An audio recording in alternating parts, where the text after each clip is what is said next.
তুলতুলে সরু চালের বানানোর জন্য চলো কি লাগবে দেখে নেওয়া যাক। দেখো আমি চাল ডাল একসাথেই ভিজিয়ে দিয়েছি।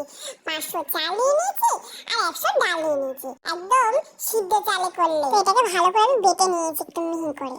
তো দানা দানা থাকলে হবে না।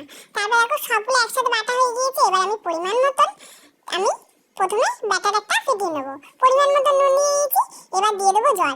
জলটা দিয়ে ভালো করে আমি এটাকে ফেটিয়ে নেবো। খুব বেশি মোটা হবে না আর খুব বেশি পাতলা হবে না। দেখো আমি বানাচ্ছি, তোমরা দেখো, এই দেখো পুরো ঠিক এরকম হবে। তো আমি বসিয়ে দিয়েছি ফ্রাই প্যানটা। এবার এতে আমি তেল ব্রাশ করে তাতে আমি দিয়ে দিচ্ছি সরু চালের করার জন্য ব্যাটারটা দিয়ে দিলাম। দিয়ে একটু ঘুরিয়ে দিলাম। নিয়ে এবার এটাকে আমি ঢাকা দিয়ে রেখে দেবো কিছুক্ষণ।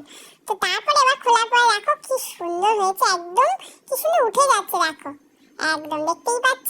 তো চলো ভিডিওটা ভালো লাগলে অবশ্যই সাবস্ক্রাইব করে পাশে থাকবে এরকম নিত্য নতুন ভিডিও